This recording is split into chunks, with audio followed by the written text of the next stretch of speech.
All righty, welcome back to Hit the Gap for another week. We are just after the middle major buy round and just before the last major buy round of the year, which means Origin 3 is about a fortnight away. Teams I think are picked after this round, right? I think Sunday, Monday or something like that. But a nice firm reminder that we are Queensland winners. Yes, exactly right. Since we came to you last, Queensland, and I would say dominating, absolutely humping the New South Wales Blues within an inch of their life, as another podcast duo like to describe it. The result went the way Game 1 should have if all things were well and good. And let's just be real about it. Like, let's just be real about it. New South Wales were not even in Game 1. They were not even in Game 1 until it was a man down. Yeah. They the thing I thought about this one as well, I was a little bit worried initially. I thought they'd come out fast, or faster rather than they did in Game 1, but come out fast in Game 2, which they did. And they were rather, I won't say dominant initially, but they had a lot more intent than they did in Game 1. Those first couple tries, I think the first try anyway, was off a drop ball, off an error, so it was a bit of a give-me. But still, like, class from everyone that touched that ball. I think Mark picked it up, got two or three men on him, and still found a way to basketball pass it off. You get it outside, and I think Staggs ended up putting the ball over, and even he had a man or two on him. He ended up getting there and scoring. So, they started a lot faster, New South Wales, but again, Queensland just wound it up, dug deep, and they let the Queensland spirit flow, as we like to say. Queensland really punished them through their first set of interchanges. Like, it was just, it was just a humping from that point. Yeah, it was. Probably toward the end of the first half, maybe. Where things started to sort of sway a bit, or momentum started to change, when really it probably should have gone New South Wales' way through Munster being taken off for a HIA, which was very interesting because I do recall at least one, if not two, shoulder to the head tackles that didn't result in either. Weren't pulled up, didn't result in either. Radley and who else was it? Initially, I'd think it was Radley. I don't know whether Huddy Young. I don't think Hudson Young. He might have just been a forearm or something, if anything. But very clear shoulders to the head, which weren't a sin bin this time. Also, I don't know whether they were even penalised. I think one of them was penalised, but. Anyway, Munster hitting his head on the ground after an aggressive tackle from Huddy Young, I think it was.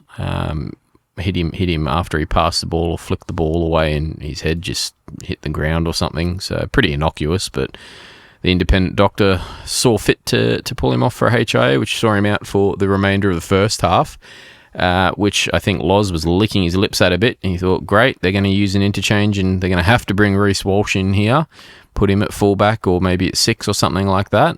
But no, Billy pulled the flank. He sort of duked on old Loz again, and put Max Plath, their lock or edge off the bench, into or defending at 6 anyway.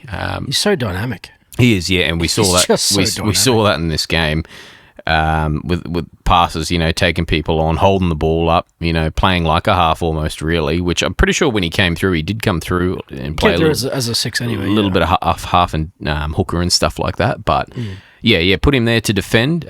Did great. We weathered the storm, and after halftime, we got Munster back. We might have been ahead at this point too, if not. No, it was tied up, wasn't it? Tied up, yeah. Yeah, it was close. And, from there, we just went on with it. I still can't really get over his intent as a player. Yeah. Like, it didn't matter where we put him on the field, whether he was playing at lock, whether he was playing at hooker, whether he was defending at 6, It didn't matter where we put him. Every single kick that went up, he was just a constant threat and an absolute pest to the New South Wales camp. Like, it just, he He bleeds Maroon. Yeah, he's made for it. He gets it, and he's made for Origin. Oh, man, that's good stuff. He's been around the squad, I think, maybe the past 2 years, or at least last year anyway. Just hadn't seen the opportunity, but Injury. That fucked up injury. Yeah, but this year getting his go and cemented his spot. If you ask me, I know we've still got Carrigan to come back and whatnot, but at somewhere in this side, he cemented his spot. So amazing. But the boys just going on with it. Walker getting the man of the match there. I feel like Cobbo was probably hard done by a bit there. But Wingers never get it, man. It sucks. Yeah.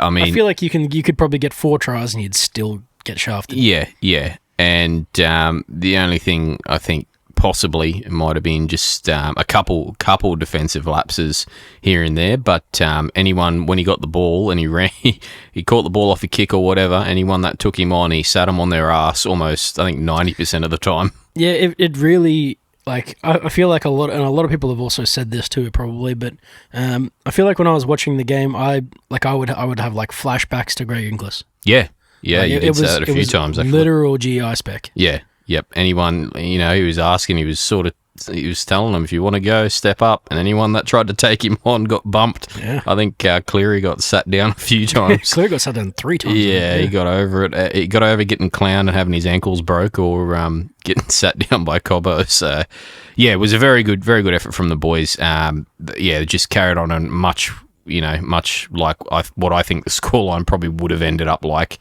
if not even better in game 1. So...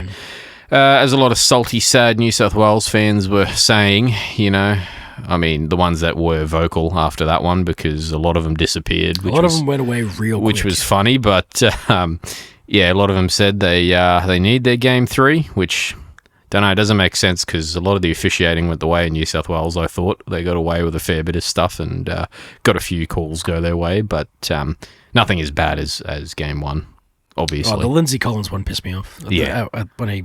it was in my opinion, that was a clear shoulder charge. Yeah. And the strip at the same time. And Yep. Apparently loose carry. So. Challenged it, and which he was raking at it, but nothing as bad as game 1, but still favoured a bit, I think, in terms of letting the game flow and play, which we do like. We do like to see that, especially in Origin, but as long as it goes both ways.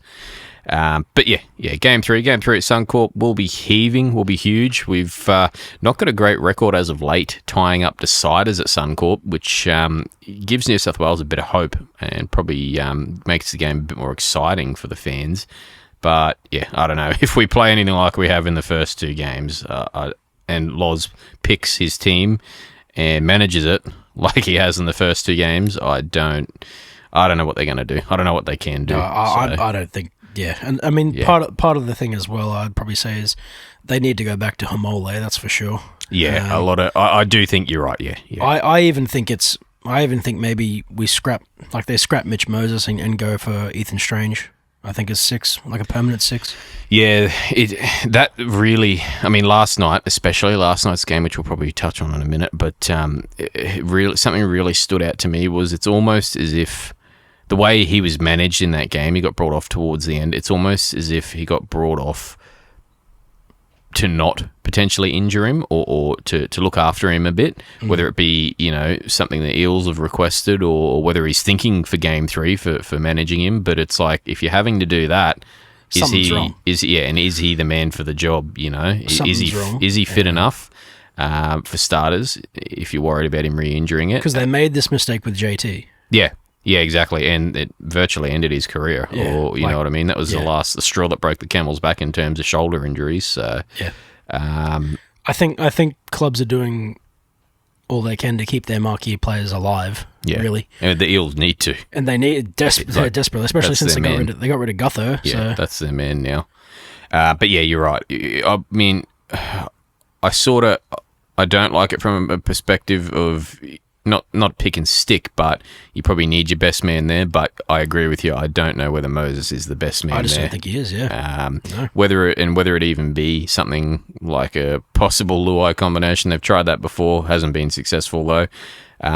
But from what we've seen out of the first 2 games, you're right. The better 6 has been Ethan Strange. I just think Ethan Strange is the better individual between both him and Luai. Really, I truly and wholeheartedly believe that I think Ethan Strange can get the job done. Yeah. Obviously, I don't want that, and I'm terrified that he will pick Strange because let's be honest, like his showing in round one of game one rather, just showed that he has the potential to be a serious threat. Part of the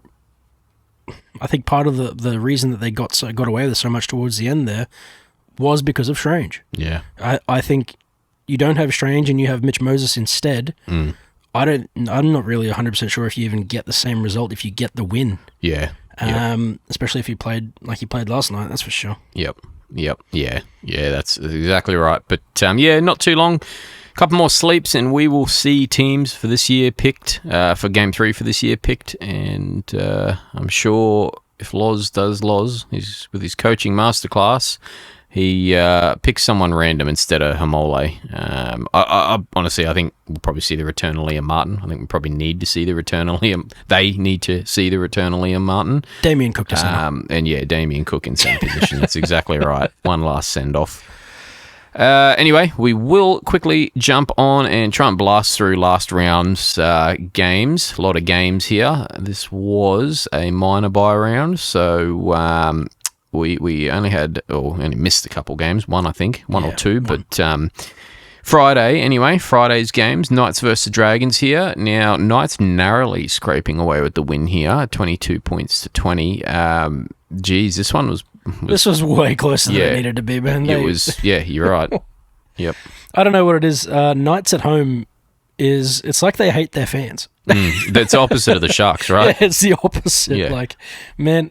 I feel like Hunter. every time they play at McDonald Jones, they just get either fisted or they play diabolically. It's like pretty close. It's pretty close. But to be this close against the Dragons, man. Now, look, fair play. This was actually good to see in a sense where it's nice to see the boys have still rocked up and gone, yep, we're not at home. Let's still fight. Yeah. Let's still actually fight. Yep. We saw a ton of fight out of Val. Mm-hmm. He's desperate to try and fix his slump, whatever he's in. We saw an incredible fight from Val. Except in the kicking regard. Actually, we don't talk about that one. Won't give him too many props because there was that one kick. Yeah, he did a Latrell Mitchell, and the one that would have at least tied the game up, sprayed to the side from right in front. But yeah, I mean, outside of his kicking, I agree. Yeah. I think his actual gameplay was good. Tyrell Sloan. Yeah. Tyrell Sloan. Look, I understand that his defense is not that great. It's not that great. I get it. But for the Dragons staff to repeatedly say that he is not who they want, I think he's going elsewhere, isn't he, next season? Pretty sure he's off to the Super League, bro. It's a loss for the NRL as a whole, but wholeheartedly for the Dragons. They've whiffed that one. Such a terrible, terrible thing. Yeah. Because I think we've seen over the last 2 years just how good he can be and the amount of attacking prowess he does have. I don't think it's his fault. I just think he needs a proper defensive coach to really lock in and teach him. Yeah. Yep.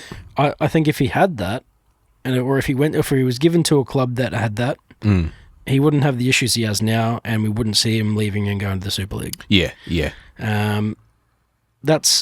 It's a bit of a tragedy, really, because I really do like watching Tyrell Sloan as well. It's like Luciano, right? Luciano has been key at some point in each club he's been in, but it's like, I don't know, through mismanagement or something, they don't, I don't know, something happens. But yeah. The one thing that the Dragons did right with Luch was give him a good fitness coach. Yeah. That was what the Cowboys lacked, I think. Stripped the weight off of him. Really, really stripped him back and turned him into a really well-rounded, bigger body. Yep. But all for naught because the rest of the coaching staff have just... I think he's looking for out as well. He was saying to people, "Get me out," you know. Much like Sloan, another wasted. Yeah, it's wasted talent. Yeah. It's unfortunate. Yes. So yeah, not to take away from the Dragons, mind you, but yeah, the Knights, the Knights narrowly scraping away at the win. I think they were dealing possibly with injuries in this one, were they? Not really. No, they didn't lose. Did Sandon Smith go down again, or I might be making that up. I think it was a HIA, wasn't it? Possibly. Second half HIA, I believe. Yeah, but possibly that might have been it. With this as well, I mean, the Dragons did not deserve to lose this game. In my opinion, the Dragons won this game comfortably. Yep. The kicking let them down, and some really soft defense in the early game let them down. But I don't. I look at that game, and I don't walk away from that game saying that the Knights won. That was, convincing. That was a shocker. Anyway. That was a shocker. Yeah. Yep. Yes, another one, another post-Origin bit of a whiff or a bit of a scary one for Knights fans there. I think once Origin's over anyway, and you get Lucas back fully fit, or Ponga's probably the most important one. Ponga by far. I don't know whether Lucas will be playing Game 3, but if even picked, and Ponga didn't play, by the way. Yeah. So once you get them all back and fit, I think they're going to be humming again. Definitely. They're going to be firing. And the first Saturday game, Tigers versus the Dolphins. Now, this one looked like the Tigers were in it early. Not through lack of fight from the Dolphins. I think the Dolphins led initially. The Tigers sort of fought back, and then we saw Jock Madden go down with the HIA. That fell apart again. That was his game done. And someone else, I'm trying to think of who else went off. Someone else went down. Was it one of the Fainus, I think? Possibly one of the Fainus, yeah, whether it was Samuel or someone. Yeah, and they fell apart. They fell apart, yeah. Oh, Herbert, actually. Was it Herbert? Yeah, you're right. Sorry. Patrick Herbert. Yeah. In the centre position there. So, I mean, they did still compete, but they didn't have enough fight in the tank. Unfortunately, it was all over from there. The Finns just really got them in the middle at the end. Yeah. And when they get you in the middle, they're not going to go through in the middle either. They're gonna stretch you and take you out wide, and you just can't. There's so little you can do. Like, I am terrified of that team in finals. Yeah, I think there's a strong chance. Like, there is a genuine strong chance that they can compete with the Panthers. I think this is their year for a run anyway. You know what I mean? Like, and it might not look like it, especially even now. But I think that going into finals, the only teams that I think are looking like they're going to really, really be tough and be terrifying to play against are Waz, Finns, and Riff. Yeah. It's those three, and I don't even put Waz necessarily anywhere near Dolphins anymore. I think the Finns will comfortably beat them. Yep. Even full sides. Yep, which we'll see this weekend anyway. Dolphins with the home ground advantage, but probably not the fan advantage. I wouldn't be surprised if the Wise fans outnumber the Dolphins fans in that one. But I mean, look at the Cows from last weekend. Yeah, exactly right. Yeah. This will be this weekend anyway. This round will be a early glimpse into that. So, but Dolphins just too strong in that. Tigers are getting people back slowly. I do think Dewey is due back soon. Yeah, next week. This week, rather. Yeah, and also Twile. Whether they play or whatever, who knows? But I think they're both due back. So they should be in better stead.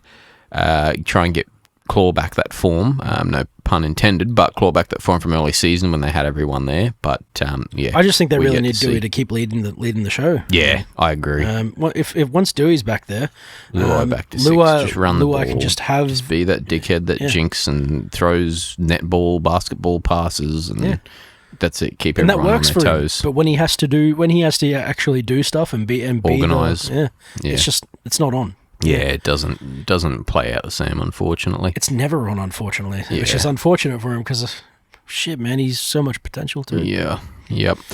The next Saturday game, and this one was a great result for people everywhere other than Panthers fans. Titans beating the Panthers by 1 point right at the end of the game with a man down for the last 8 minutes to a field goal from Zane Harrison. And yes, obviously, before Panthers fans start crying and punching the wall, punching the air, they were down all their Origin stars. Did someone back up? No, possibly not. But Cleary, I think Yo played, didn't he? No, I'm pretty sure he was rested, bro. I think it was. No, McLean's injured. Anyway, either way, no Cleary. Liam Martin, I think, played. They were down a host of troops. but Titans missing Tino, which I think arguably probably their leader, their biggest stalwart and go forward, were in it for the whole thing. I mean, they led right up toward the end there until They sat everyone. Yeah, until Alamotti scored that try right toward the end there and tied them back up. And then I think, unfortunately, after that, wasn't soon after that Titans lost their centre or winger, the young dude. I can't think of his name, but he got a nasty ankle injury. And Tottenham Appear. That's it. Yeah, he'll probably be out for a bit. That was gross. They had no interchanges left, nothing. So they had to play the last 8 minutes with a man down. But they just, I don't know, we've seen sparks of it this year, even though they haven't gotten the wins. We've been talking about it. We've seen sparks of it where they are almost there. Like they are competing and they're almost there. Yeah, exactly right. There's another one. I don't know how. Between him, Harrison, and Howe got that last try, which kept them in the game. It just, it finally paid off for him. And it's he good is to what see. Bo Fermor could have been. Yeah. Yep. And I mean, for a while, Fermor was. He was. He was pushing. Yeah. He just, I don't know whether he just form slump or what, but he has. This season, either way, Fermor just hasn't been as exciting, as scintillating. Whether maybe that's a bit through coaching. Man, he went from a first Origin pick, a first pick Origin player, to I think he'd be like a fifth choice right now. Yeah. This season's definitely, he's been a lot more quiet. And again, whether that's maybe how he's been utilised through Hene's coaching coming through, I don't know. But form just hasn't recaptured that form of late, of last 2 years or so. Fermor he again. He doesn't push the line like he used to. Yeah. Same with support play as well. Yeah. It's just odd. Don't know what's going on there. Yeah, but yeah, you're right. Howe having an absolute stellar breakout season. Just killing. Even Moe, man, Fodawaker, I think, was a big part of their go forward, keeping them in it right at the end there. He may have made an error or two throughout the game, but that last 8 minute period, instrumental in keeping them in it. But Panthers, unfortunately, just a few too many troops down, and I think a bit gassed. Yeah, fortunately, a bit gassed at the end there. Sorry, Riff fans, you'll get no love from me. It is what it is. Yeah, cop it, sweet. If only the trainer was a couple seconds earlier, he may have been able to be in the way for that field goal attempt. So who knows? But yeah, either way, Titans getting the win, getting the last laugh on this one. I feel like we didn't touch on it either, but Zane Harrison, just take a damn bow. Yeah, another one. Great, stellar breakout season. Doing a perfect job. I at first was a bit not iffy, but it was sort of like, well, what's the go now? Campbell is no longer the main man. They're not really finding a rhythm between the two, but now I think he's taking a majority of the kicking, or he has been, and doing the organising, and Campbell is just straight up going back to his running game, and killing it. Which is what he did to kill teams in the first place. Yes, exactly. Yeah. So whether it was at fullback or at 6, you're right. Yeah, killing it. So dead set. So very good. Very good sort of stamp of pride for him. But I think he'll take a lot of huge confidence. Confidence. Yeah. Huge. Yeah, that's it. From that into the rest of the season. The next game, though, Bulldogs versus Manly, and another close one. Holy moly, 1 point. I don't know. Manly, to me, probably should have won this. Definitely should have won this. But I just couldn't believe it, to be honest. Yeah. I don't know. We saw late, I believe, Critter go to 6, if I'm correct, and things sort of changed a bit, which has led to this week, Critter being named at 6, and Burton getting pushed out to the centre position. Yeah. But I mean, shit, man. Okay. Yeah. Who knows? It's a lot to unpack. Yeah, who knows? We might have to try when we do our tipping for the week. But yeah, exactly right. Manly, I don't know, Manly. They're one of them teams, man. Like, how do you get Turbo back and do worse? Yeah, exactly. Fuck me. Fololo, it's like seasons gone where they've had Kohler or Lehigh fill in at fullback and kill it, and then Tommy comes back and I don't know, maybe something gets disrupted a bit. I just hate that the worst part about it is they start the season with Tom, and Tom is just like roaring. He's killing everyone. Yeah. He's killing everyone. Yeah. And then all of a sudden he gets injured. And it's like, okay, 6 weeks. All right, it's all good. We'll see you back then, Tom. Yep. They still kill it in this period with whoever they put there, whether it be Falala, whether it be Kohler, or Lehigh in past time. Although I wasn't super keen on Lehigh at fullback just because he wasn't as aggressive as he is on the wing, you know. Yeah. Yeah. But then Tom comes back, and suddenly they just shit the bed.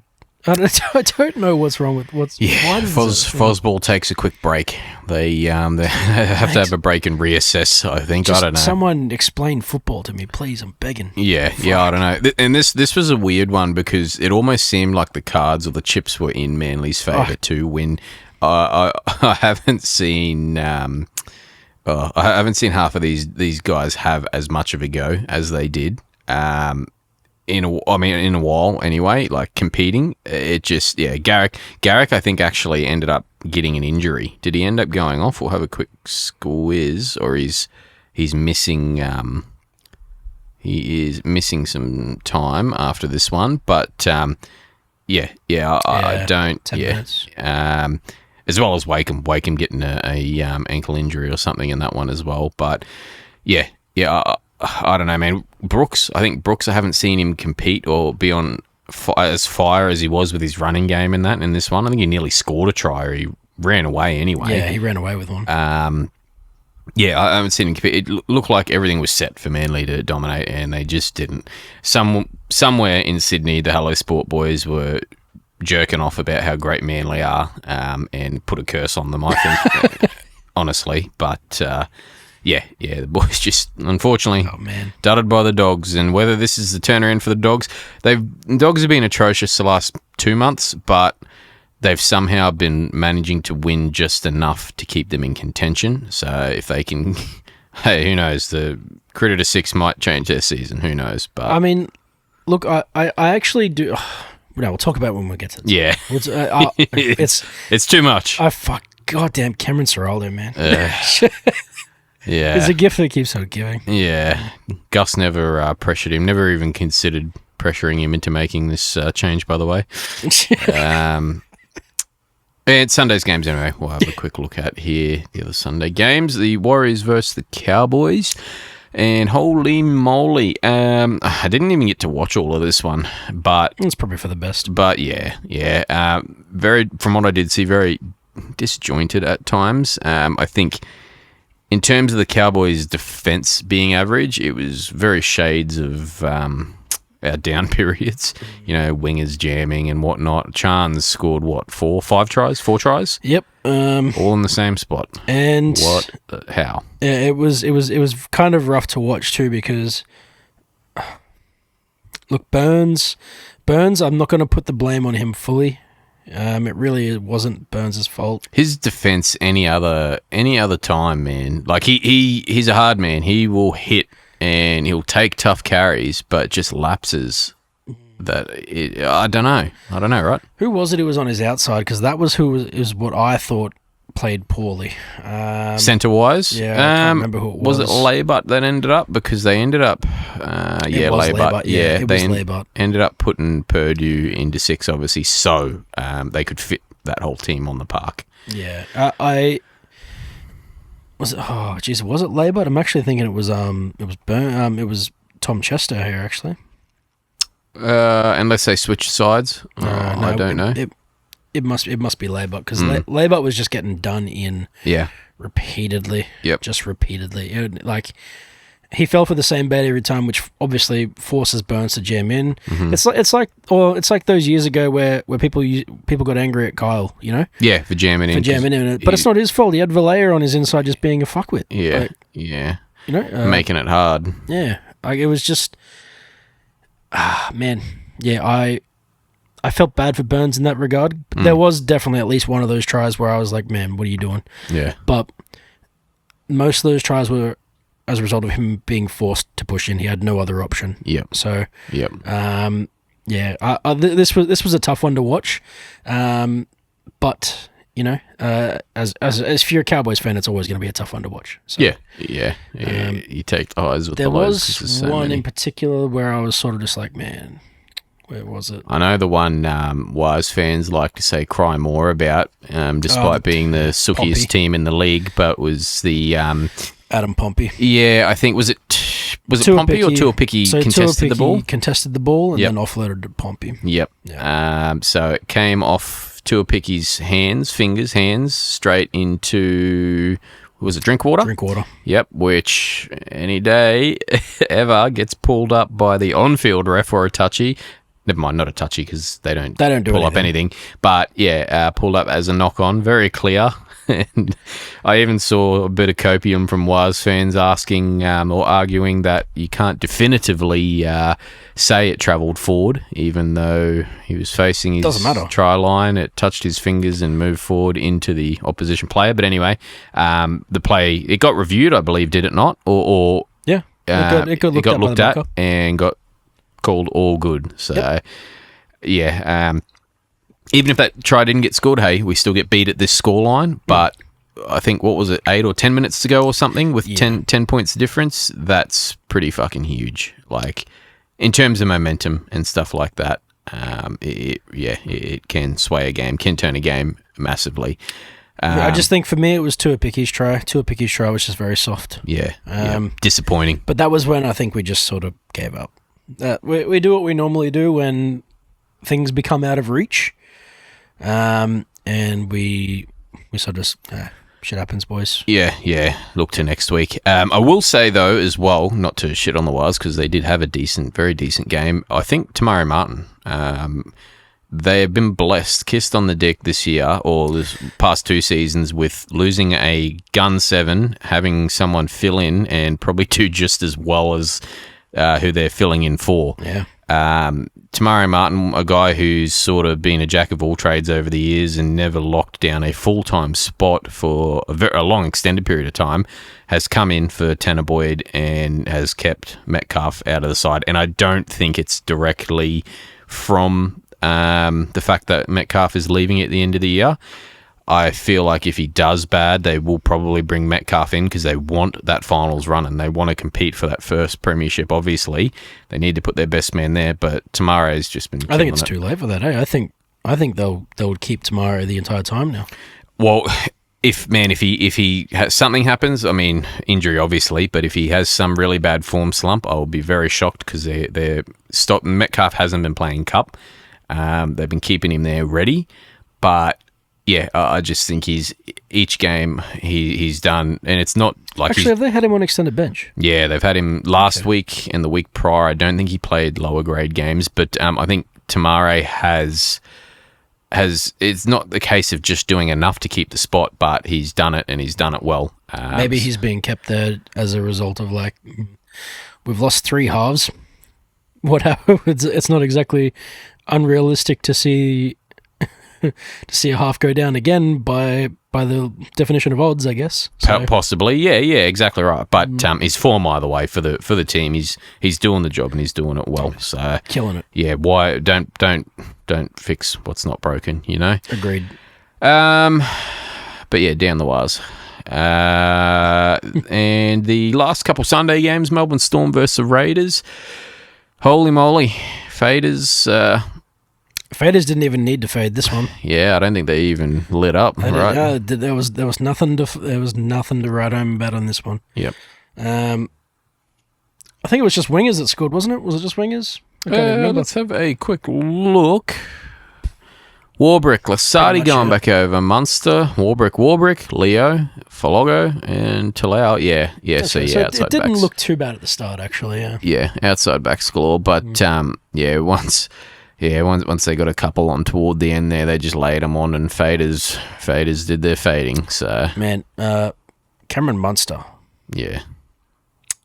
For a bloke who just copped a flogging in Origin, physically and mentally. Yep. He's come onto this game and he's put on a clinic. Yeah, brought that form, that Origin form back with him. Talking about that, he has had a stellar game in this game in particular. Yeah. And Farlogo a bit of return to form too. Really, I thought Farlogo had a really good game as well. you saw just how dangerous Will Warbrick became when Farlogo started playing out the back on that right-hand side. Like, that was just... Yeah. You just didn't... You had to commit the people to Farlogo. Yeah. And Farlogo was always going to get it away, so... Yeah, exactly right. Like you said, return to form of like last year before he got injured, but also the start of the season before they hit a really massive slump. Yeah, definitely. I mean, we may very finally be seeing the turnaround or the comeback of the Storm, which is something they've needed for quite a while. Yeah. Talking about bringing form back from Origin, though, we'll look at this last one here, Roosters versus the Sharks, and... throwing back to what we said earlier, Sharks away from home just could not compete. Ronnie doing his best hilarious. To get into anyone and everyone's skin, but getting clowned every single time. I feel like you could literally just like take whatever camera footage you got of Ronaldo Mulatalo from this game and just play the Benny Hill track over it. Yeah. Like, just him constantly, like, yapping to bigger blokes, then getting bodied by them, and then getting yapped at back. It was just so funny. Yeah. This was a Comedy Central, this one. But he did try to get under Marky Mark, Noganituase's skin a few times there, but Mark, he held his composure, didn't crack him or didn't upset him, or not too much anyway, it didn't seem, and just continued to put tries on him. So, yeah, I don't know.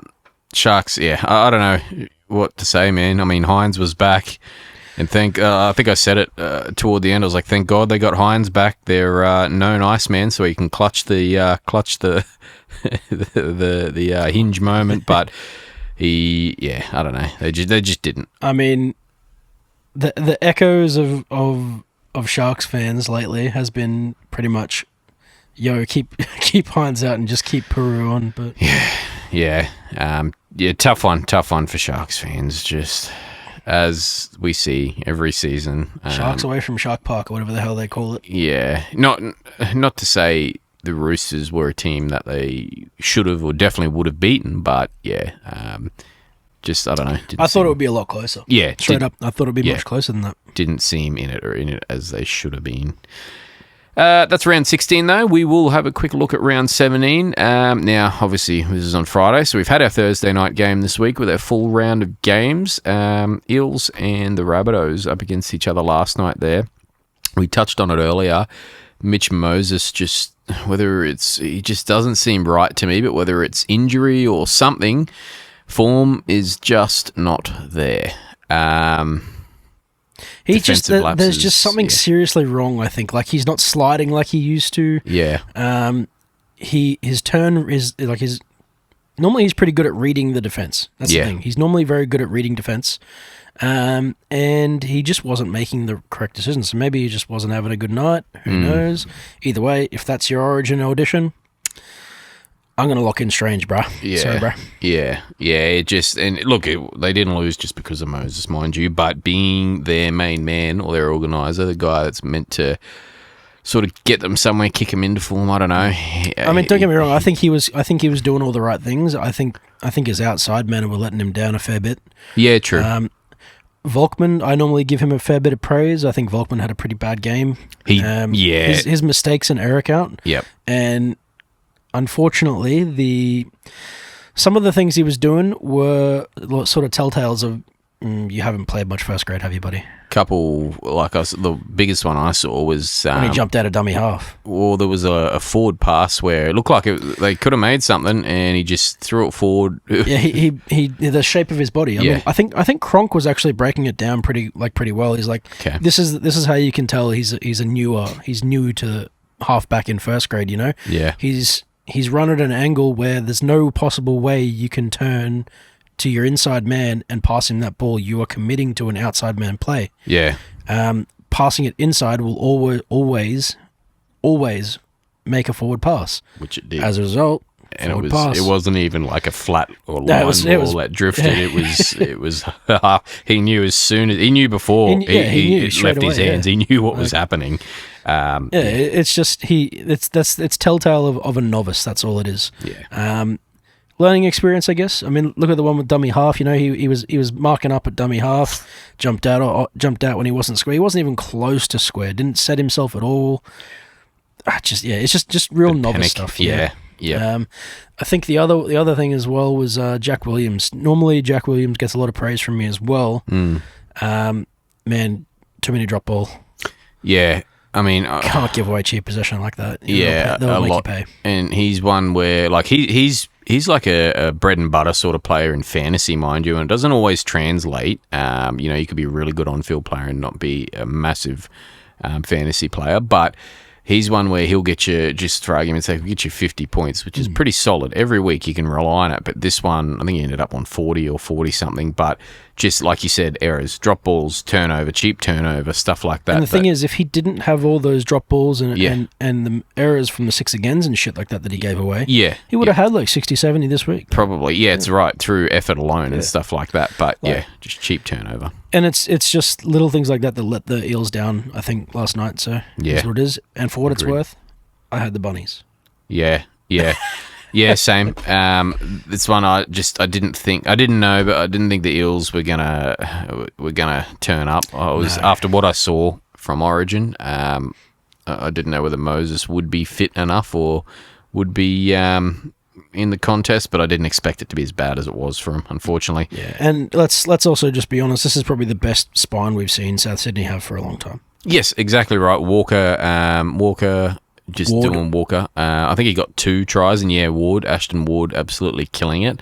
Jai Gray, the constant threat of just you're just forcing you're forced to put so many people where he runs. So it's just him. Aitken, and man, Brandon Smith is another one where he can be so up and down. He had a great game. Fafita had a great game. Ewan Aitken killed it. Someone that's he's been thrown around the team a lot, whether it be centre, coming off the bench, not even in the team, whatever. He has killed it. He killed it last night. Duncan as well.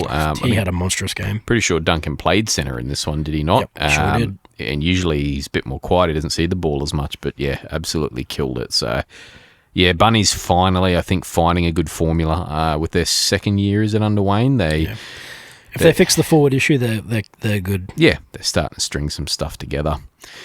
Alrighty, so tonight's games anyway. Friday at 6 p.m. is the Titans up against the Bulldogs. Now this one, man, this is up on the Gold Coast. Geez, they've had a few games on the Gold Coast. I think that's 3 in a row now. It's about time they get some sort of... Man, Tino back. I think I'm going to go Titans. I've got Titans. Yeah. No Tupanua, no Preston. Yep. For some fucking reason... Crichton's playing 6. Yeah. Burton's in the centre. Yeah. I am... perplexed. I'm so confused. I'm so confused at this team, and the downfall of this team needs to be, thoroughly studied. Yeah. Thoroughly. Yep. The graph of their rise to fall is that peak is going to be sharp. Oh, man. Yeah. Put Gus Gould in the fucking bin, bro. Oh my God. Time to go and set up or manage another team, maybe. I don't know, but it's. I don't know. A comedy of errors in terms of maybe player signings or whatever, or just maybe there's a bit of bad culture or something around the club. I don't know, but there has to be something wrong in the back line. There's something. The fact that let's just be honest, the ousting of Jerry's another. That's a whole other one as well. Yeah. But the ousting of Marnie and Sexton, that was enough to make me really off them. Yeah. The way that was handled and done, and the whole Galvin thing, it's just I don't know. But they've lost all their strike weapons. All they've got really is Kiraz back to wing. Yep. I don't like his chances against Sami or De Groot. I really like De Groot playing wing too. De Groot's been itching to get back on the field too. Yeah. But I prefer De Groot as a winger. So this is finally a time where we get to see him play wing and not get shafted in the centres. Yeah. I just don't think he's big enough to be a centre. But I think Titans can win this one really easily. Yeah, agreed, man. It like we've been saying, they're just there or thereabouts. They had that big win last week. Will be a lot of confidence for them.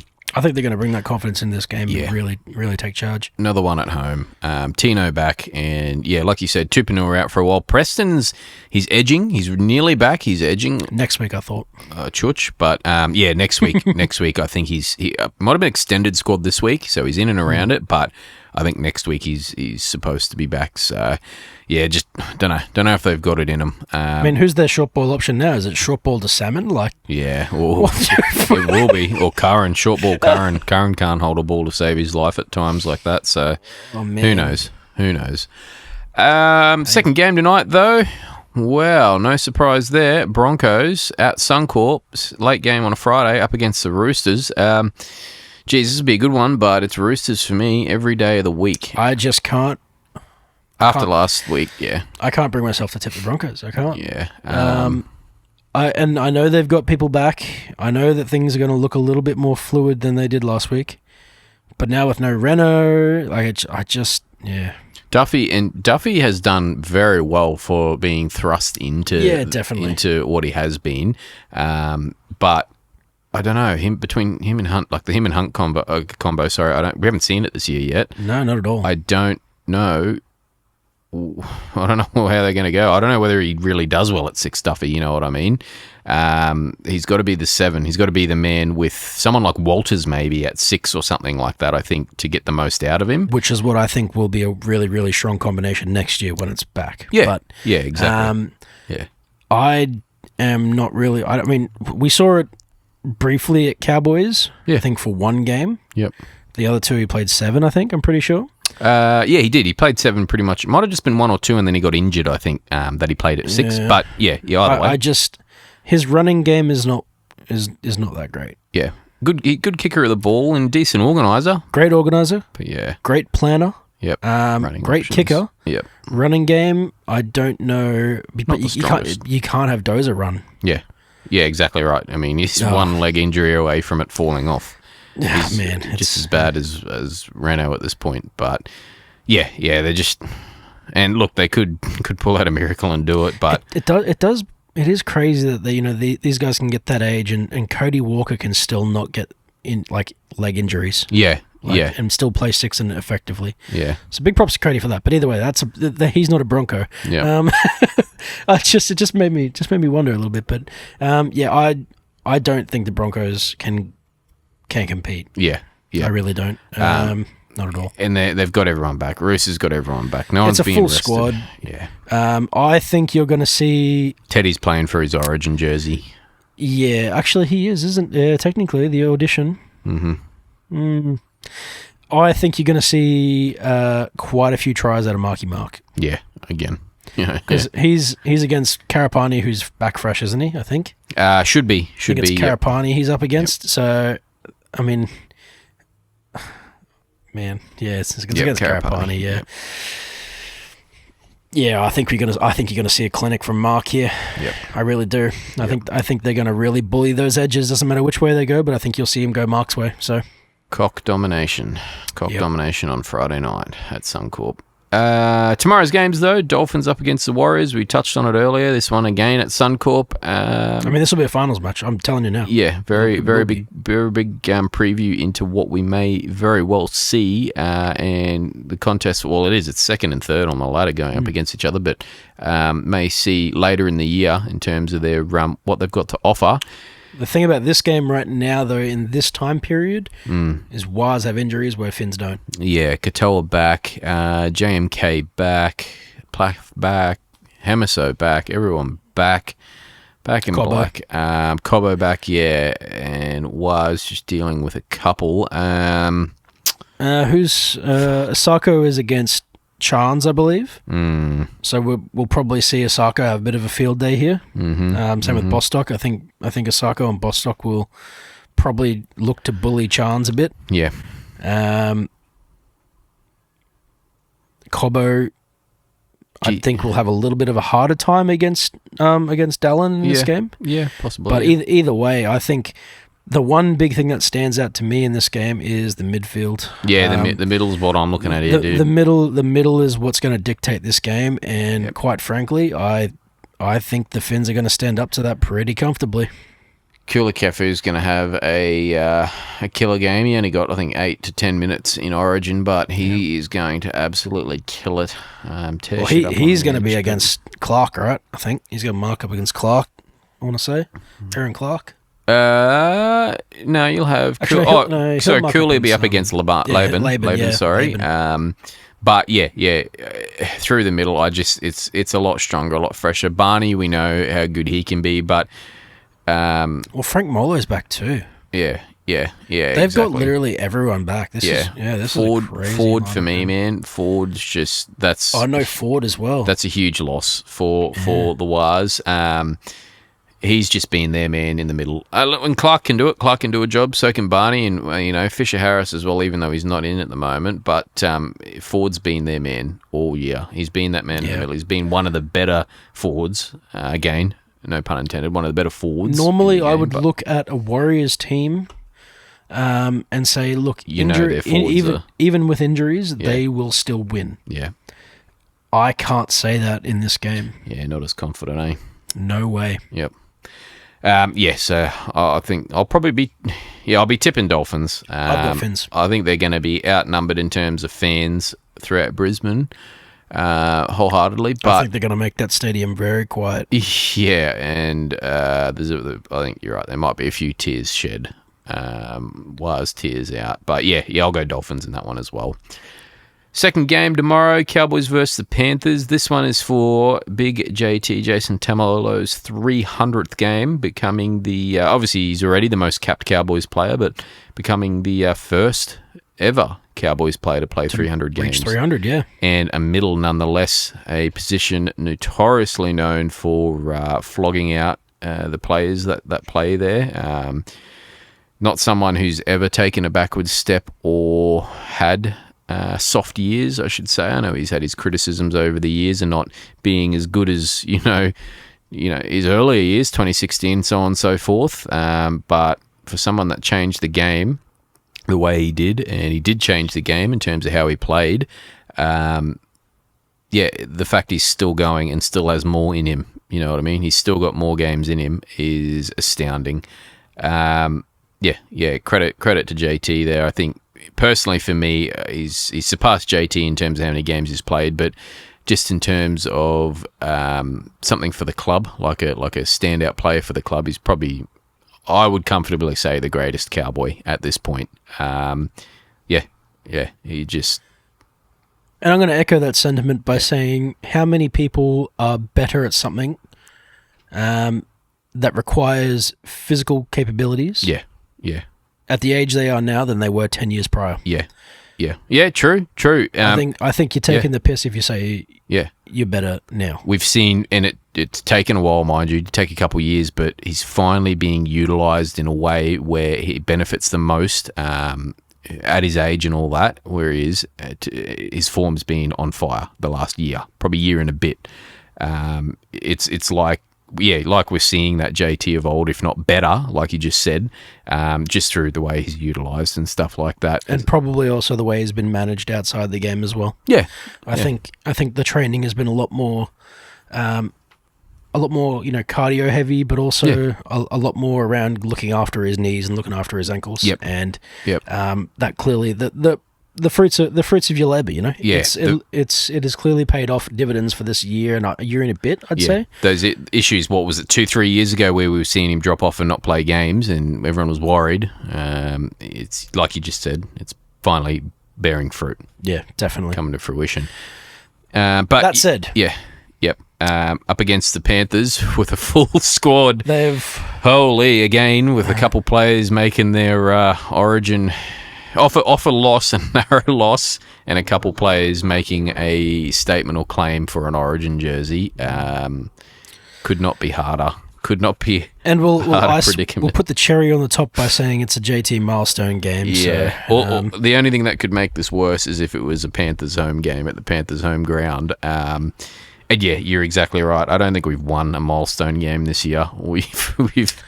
Jason hasn't actually won any milestone games. He didn't win 50, he didn't win 100, he didn't win 150, he didn't win 200, he didn't win 250, and he also did not win his 295. Yeah, the curse is well and truly alive, is it not? Oh. Ouch. Yeah. This is going to be a tough one. This is going to be a tough one. And the worst part is it's also it's winter up here, right? So... Winter. Yeah.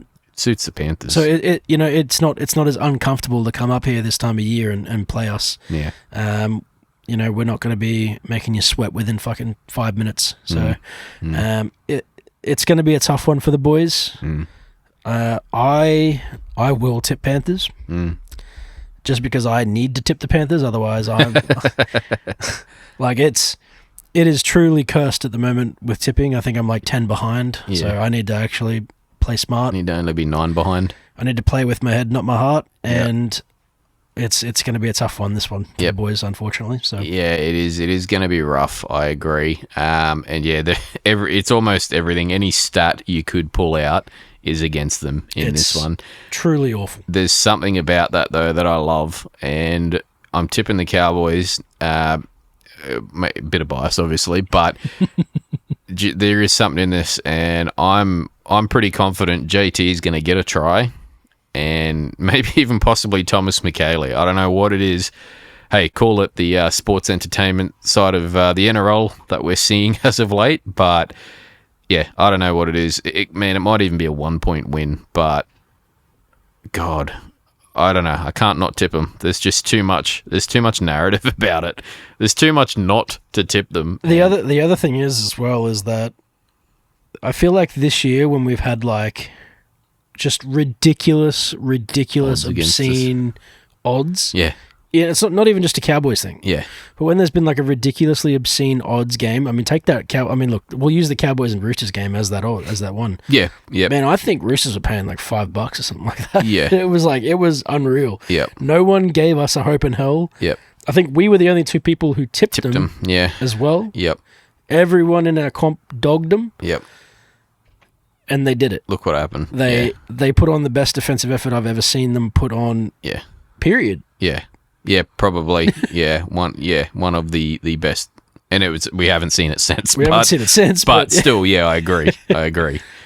Yeah. Maybe it is. Who knows? Yeah. There's just something that's sticking out to me. And like, hey, I'm happy to throw the tip away if it goes, but there's just too much. There's too much on the line, too much there to grab. It's like investing in Apple before Apple got big or something, or Google, you know what I mean? Like that scene out of Forrest Gump where he gets the Apple shares. But it's going to be tough. It is going to be tough. But yeah, it'll be good. It'll be a good game either way. We won't have to hear that fucking trumpet. Don't say that because now old mate's going to travel. He's going to travel. He's going to be there and probably sitting right next to us. The next game, the last game tomorrow night though, Sea Eagles versus Storm. This is at 4 Pines, so it's set up for Manly to just reel it back in. But fuck, man, I don't know. Hughes is still out, I believe. Is he not with his forearm? Hughes is out. Cool. He is out. Yep. So we've got Wishart playing 7. This is going to throw things up in the air a bit. Dang. I was Melbourne for all money before I thought about Hughes being out. That makes it a lot closer. Yeah. In my opinion. Look, I don't know. It's a tough one, this one. This one actually is really tough. Yeah. Yep. Manly are pretty well nearly full strength outside of Falolo. I mean, obviously Tommy's back, but let's just have a quick look. So Wakeham out, Hetherington and Garrick. Oh, yeah, Hetherington got knocked the fuck out, man. Holy. That is a loss. That is a solid loss to me, man. Hetherington has been great for them this year. I feel like Hetherington, whichever club he's playing at, is always really good. He's the one Bronco or ex-Bronco to leave the side so far and carry last year's form into this season and recreate it. But yeah, okay, so that levels things out a little bit. Maybe not the same, but a little bit. I'll roll the dice. I'll go Melbourne on this one. I'm going to go Melbourne. Yeah, I think Fosball's taking a break, man. I just don't know if I think they've lost the combo with Tom. Yeah. And it might take a bit to build back up. Yeah, whatever. I think it's just going to take a little bit to cook. So I'm going to go Melbourne here. While I don't believe Wishart is I don't think he's Jerome Hughes. I think he can do enough off the back of really, really good form from Munster and Grant. Yep. And Farlogo. Those guys, they seem to have picked up a really good run of form after these last couple of games. Yeah. And then Origin on top of that, I think, I'm going to go Melbourne. That's my justification. Let's see it carry on. Yep, I agree. Sunday's games, Raiders versus the Dragons. Holy shit. This is, again, another narrative-based game. This is set up for the Raiders to fade on at home. Jeez Louise. Let's have a look. So Chevy Stewart is back. Kobe Black is back in there. Man, what's going to happen They here? do have Simi Sasangi. He's coming back. That's a big in. Sasangi has been huge for them at the start of the year when they were in good form. Kobe Black's only there in case something happens to either Sanders or Strange, though. That's correct, yeah. He is. I think he's extended. Blake Laurie. It's a shame it wasn't in a game because it would have been funny to. Well, not funny, but it would have been like interesting to watch. Blake Laurie's broken his leg in training. Ugh. Ouch. That's the worst. Yeah, he's a big man too. Yeah. Bigger you are, the harder they fall, I guess. Yeah. Nasty incident at training apparently, and he's broken his leg. So, yep.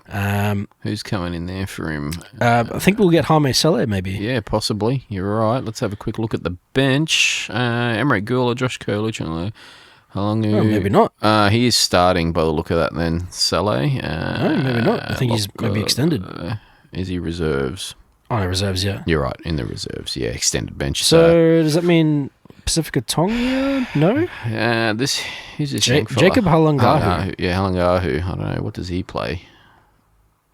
Looks like a big boy. He is he's a big boy. Nickname Truck. Nickname is Truck. He's playing. Say no more. He's playing in the middle. He's getting a go. Yeah, God, the Couchman boys have been killing it. I just don't know. Jeez, I thought Faders would do a typical fader there, but I think I'm gonna have to go Raiders in this one. Yeah, look, this is one of those games where like anything can happen. we can really see something embarrassing out of this game. That's the thing. No, I can't do it. I'm gonna go Raiders. I've got to.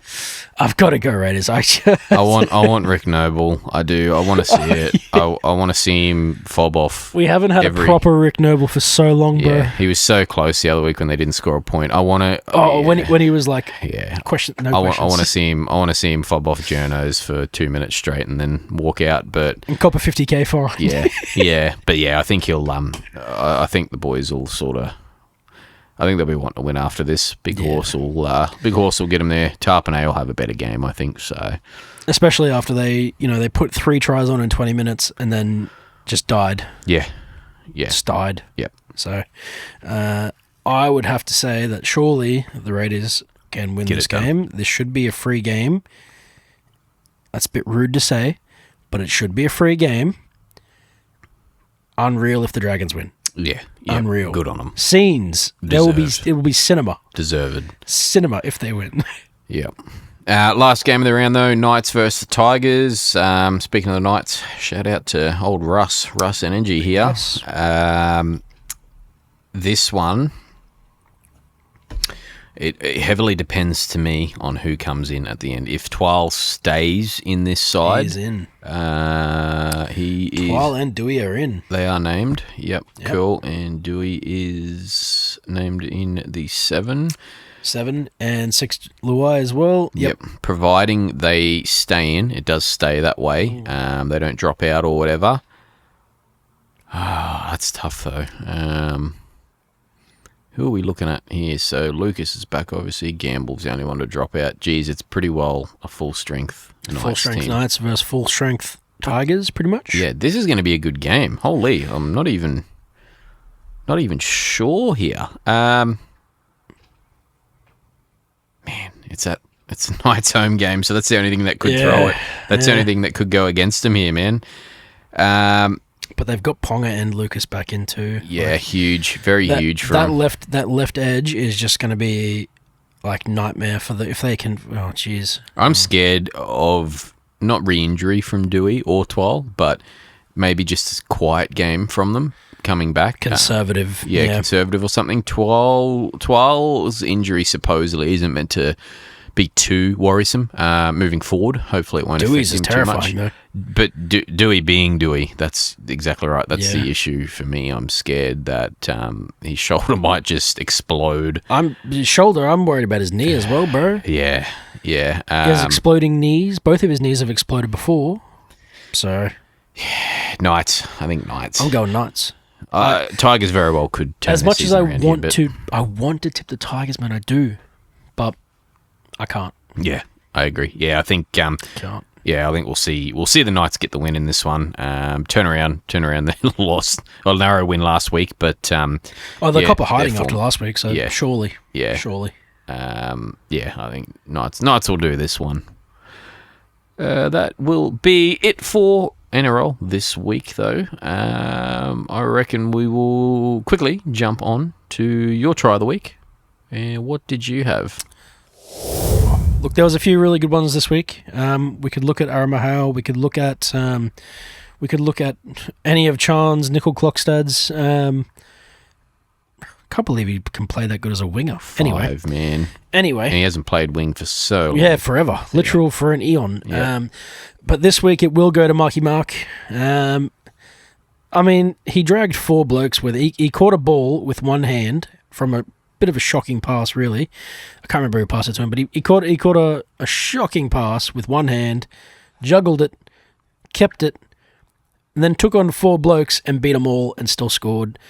Just please, I know you've already signed, but just renege on the contract, bro. Stay in the NRL. I'm begging. Union doesn't need you, dude. We do. We need you. Yeah, they can keep Suolei at this point. He can have an extension, and we'll keep Marky Mark, I reckon. It's the best trade, it's the best trade in the history of trades of codes. Yeah, and we fumbled it. Fuck. Yeah. Roosters of all clubs. Oh, Roosters of all clubs. How did they not have the money to keep him there? Where the bags at? Give me the brown paper bags. Yeah, man. yeah. He probably. I don't know. But yeah, I think you're right. He had a couple in that game, and Origin as well. Like, he's coming off Origin. It's another one. 2 in Origin as well. Bringing back Origin form. Yeah. He's absolutely killing it as always, and going to be sent out with a bang. It was bloody good. Like we said earlier, Mulatalo doing his best to get under his skin, but he just kept his composure. He just did his thing. He knew he had him for skill. Yeah, exactly right. Age, skill, the game itself at the current moment. Yeah, that's exactly it. We'll have a look at the NRL fantasy buy of the round. Now this week, he's not going to be a buy this week. I'm going to say buy him next week. So he's probably not even the best one to bring up this week, but I think one to aim for, and it's one I'm going to be picking up next week, is Nico Hines. And it's tough to get good buys this time now, man. Yeah, exactly right. His buy coverage is probably one of the reasons, but they play round 18. I think it is the major buy round 18 next week. Yep, you're right. That's it. Yep. Price at the moment, he's $722K. I don't think he's ever going to be this cheap unless he has a bit of an average game next week. I don't think his break-even's that high, but $722K. He's got the potential now, and this is where they need to. They do tend to do this, the Sharks, toward the end of the season. Just go on a run and find themselves in the finals. They just need to... They need to be a bit more dominant, and I think it's going to have to come through him. Whether he maintains that through the finals, who knows? But a half that's going to play in round 18. There's not many solid choices, and yeah, that's it. I think at the price point, pick him up now. Whether he's one of your main players or you have him on the bench there is just an extra half. I think they've only got possibly one more buy left in them, the Sharks, for the rest of the season, so should only miss him for one more round. I think he's going to put on 50s minimum each week, so someone you can have there and be comfortable will give you a decent score, and then you've got that. Friday he doesn't injure himself again, for God's sake. Yeah, exactly right. You've got that potential. He probably will now that I'm saying I'm going to bring him into my side. So if I trade him in, no one else do it. That's right, you're cursed. Yeah, anyone I bring in, yeah. Anyway, I'm not gonna manifest it, but he 50s minimum, you know what I mean, and then could be nuclear, could have his nuclear games where he pulls those 70s out all of a sudden.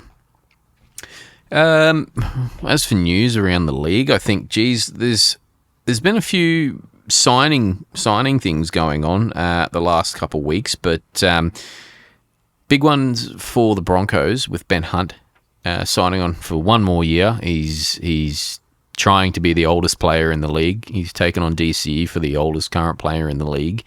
And Walker. And Cody Walker to keep getting a contract. Look, he'll probably do what Reynolds has done this year, and I don't mean sit out for most of the season. I mean, he'll be there to be that stalwart and that old head that's going to keep Duffy and Pezzett in line coming in next year, keep them competing in that. But, yeah, look, hopefully it's, you know what I mean, cheap for the Broncos. They're letting a few people go, so they've got a bit of money. If not for him playing and putting points on and stuff, just that old head there to right the ship. I also personally think this is a really good buy because I mean let's be honest, he's probably not getting that much. And that's right. Where else is he going to go? Yeah, you know what I mean. Like, you don't want him going. He wants to finish in Brisbane. Yeah. I back it. I fully do. But the other thing is, this is going to be integral for people like Blake Moser, people like Pezzett, Agreed. people like Duffy. Yep. Big deal. Yep. Big deal. Yep. This is going to be integral for the future of those guys. Yep. Great choice from the Broncos. Reno's done at the end of this year, and who knows how many games they get to play with him through the rest of the year or whatever. So, I think it's a smart choice. No, I mean, he hasn't had the greatest form this year, but yeah, it's a smart choice if for that alone. Bit of an old head around the boys. I just think it's going to be good, because he can just sit in at 14. Yeah, help Moser for the future as a 9. Yep, and he will be the future 9. Yep. Backup for Walters when he's and be a backup. Be a backup for Pezzett, Walters, Duffy. Like all those guys are going to have their future secured off the back of Hunt's experience and knowledge. So agreed, it's great. And talking about Duffy, he has just, breaking my heart. I thought he might come back home, but just sign on for another 2 years. Obviously, getting a bit more love out of the Broncos or seeing a bit more opportunity. Very likely could keep Pezzett out of the side if all things go well this year and he takes that form into next year. Broncos keep him. So he's still hanging around Queensland, just not coming home. And Broncos again, talking about signing old heads, bringing Gagai home for one last round. The Knights have pretty well pulled out of the race for him or offering him anything because it didn't seem like they were really going to. And Broncos have obviously said, "Yep, come home. We'll give you a contract. You can fill in for where I believe they're going to lose Shibasaki. He thinks he's worth more than what they're offering by the sounds if they were offering anything, but." He hasn't had the greatest season this year, so I think, and he's had one good season, really. I just think it's crazy the Knights are letting Gags go. I mean, it is. It 100% is. Not only is he having a stellar season, he's having a great season, and he's been very, very big for a lot of the like points that they've scored. I think they know that as well, man. But when you're signing 2 or 3 players on over and just under $1 million. This is what happens. Yeah, you're hamstrung. Yeah, you're hamstrung. And you can't keep them all. That's the worst part. They probably hoped he may retire or something, but like you just said, dude, he has got footy left in him still. So definitely one last run, one last season there at the Broncos. His jersey collecting go around or run for the year. And for what it's worth, I also don't hate it because come home. Yeah, just not? Come home. Finish it. Yeah, finish it at finish home. In Queensland, finish where you started. That's it. He'll be useful. And you know what I mean? They're losing Shibba. They're losing Arthurs. So get someone out there on the outside. Oh, that's another big one. Yep. We bring up the Broncos wins. We didn't bring up their losses. Yeah. Yep. Losing Shibba. Yes. Yeah. But losing Arthurs. Yeah. That's may bite them. May very well bite them. They've got a lot of wingers and potential wingers, but they're losing Anderson as well. So a couple injuries and what I just think dropping Arthurs is crazy. He has so much potential. Oh man, he has, and he had like last year was astounding for him. Titans had put an offer on the table, so he was possibly going there, but supposedly dragged his heels a little bit and. Titans said, "Well, fuck you then," and they withdrew the offer. So obviously, it passed which whatever sucks date. Because they're losing Sami, so that really does suck. He would have been perfect. Yeah, it would have been like literally perfect. Yep. But yeah, who knows why he didn't sign, but they ended up withdrawing their offer. So we lose another potential gun to the Super League. He'll probably go over there. He'll probably kill it.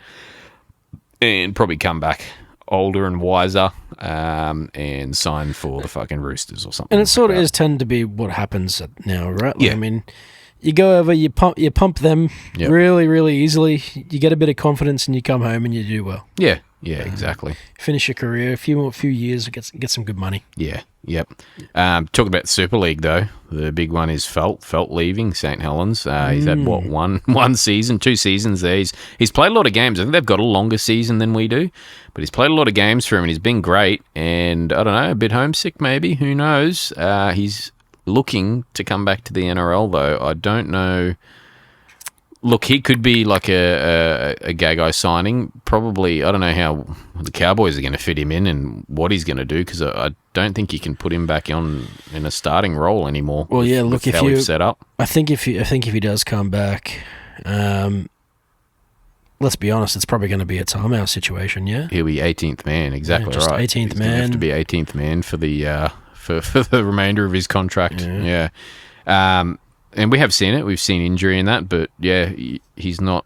I don't think he's going to take Burns out. And look, they've just signed Katoa and Ramian. I don't think he's going to take Katoa out. No. Um, I guess the one thing is that both those players, Burns and Katoa, yeah, are injury prone. yeah, yep. Could be good depth, but fuck, man, how many outside backs do we have? Who knows? Yeah. Yeah. Yeah, I don't know. I mean, geez, I'd love to see him come back. As would I. I'd love to see him come back and be at the club, but if he's only coming back to play or to secure How a do run we spot, fit you in, Felty? yeah, That's the issue. yeah. I don't know. I just don't know if it'll happen. But yeah. Felty's coming back. He's coming back to the NRL, and look, if we don't get him, someone will get him. They'd be lucky to have him. But again, it'd be good to see him come home and in some form, some way, see him finish his career back home. Where he belongs, really, let's be honest. Yeah. And still talking about the Cowboys there and contract extensions or contracts or whatever, we've just seen Peyton get another 2 years. 2028. There were rumours it was a 3-year thing, but 2 years. And I think 2 years is fair. I like 2 years.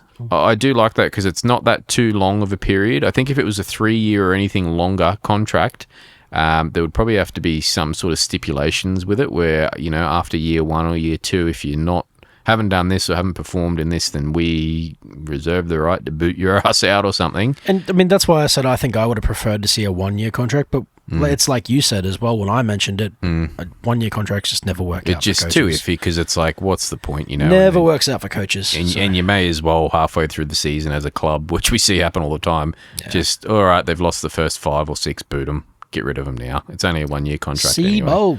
Yeah, exactly. So, 2 years. I'm happy with 2 years. I like it. And look, for as up and down as we've been, and that's what we've been, we seem to be like a yo-yo. Every second year we seem to do decent. Then we have a really shit year. Then we come back and we do well. We have another really shit year. I think he's done a lot for the club in terms of players he's brought through in his tenure. Got Dearden. Gave Dearden the opportunity. He is where he is now. Debuted Purdue. He gave Chester his go. He brought Nanai in. He's brought Neem in. He's brought a lot of these players. He's finally, for all the shit he got from us Cowboys fans and that, at the start, he stopped using JT as just a wrecking ball and just sending him in there to get eaten up. He's and I mean, people are gonna cry about the JT thing until they're black and blue, right? That's the thing. Yeah. But one thing that you can't refute is that the systems that Todd has put in place, they're coming to fruition. Has come to fruition and has kept him alive. Yeah. Kept him. That's right. Kept him in there. And the boys of this year, it seems to happen every year, but this year especially, where it's like, right, he's on the chopping block now. They've just turned their form around. Yeah, and they've got him back into it. But yeah, I mean, there's not a single person out there right now who's still calling for Jason Tamalolo to retire. Exactly right, because he's playing good footy, and that's because he's been managed so well, and they've put so much time and effort into securing his future. Yep, they finally found something that works for both club and both him, the player. Definitely. But 2 years. I'm happy with 2 years. I think he's you know what I mean. If he can't do something or do well in the next 2 years with his signings and this team he's put together in his tenure, then that's when it's like, right, I think it's probably time. Give someone else a go. Yeah, it's best for you to part ways and give someone else a go. This, though, will, providing he does see the 2 years out, will make him the Cowboys' longest tenured coach. standing. Yeah. I think Greeny had a very big run, but Graham Murray may be the longest at this point, possibly. I think I'll have to have a look. I don't know, but yeah, they were two of the longest anyway between Greeny and Murray. But yeah, he'll surpass them. I can't believe it's been 5 or 6 years already, man. The time's just flown immensely. But it has gone quick. Yeah, as well. Yep. Yeah. So yeah, that's probably about it in terms of really big news around the league. I don't think there was anything else outstanding or breaking recently, was there? That was about it. The Arthur's one was the biggest one for me. Yeah. I can't believe they let him go. Yep. Yeah, there is contract news has been contract news out the wazoo this last fortnight. But yeah. As for that though, as always, if you have any questions or anything, or you want us to bring up anything or want to let us know anything, get to us on our Instagram or Facebook, Hit the Gap Podcast, and yeah, we'll touch on it, or we'll get back to you. And yeah, that's everything. So thanks for tuning in again, and we'll see you next time. Cheers.